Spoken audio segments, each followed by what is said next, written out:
তৈরি করতেছে, ওই ব্যক্তি বিল্ডিং এর মালিক হিসাবে 2 তলা অথবা 3 তলা বিল্ডিং এর উপরে বসবাস করবেন ফ্যামিলি নিয়ে।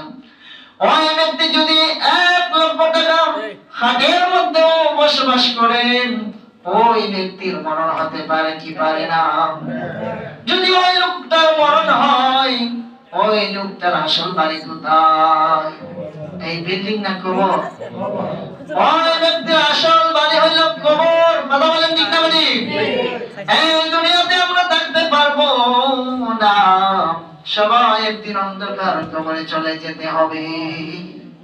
যেই কবরে বাতি নাই, সাথী নাই, আলো নাই, বাতাস নাই, দরজা নাই, জানালা নাই, কিছুই নাই, চতুর্দিকে মাটি আর মাটি, ওই কবরে আমাদেরকে চিরদিনের জন্য রেখে আসবে। আমার আল্লাহ পাক রব্বুল আলামিন বলেন, মিনহা খলাকনাকুম ওয়া ফিহা নুঈদুকুম ওয়া মিনহা নুখরিজুকুম তারাতান উখরা। আমার আল্লাহ রব্বুল আলামিন বলেন, হে দুনিয়ার মানুষ, এই মাটি হইতে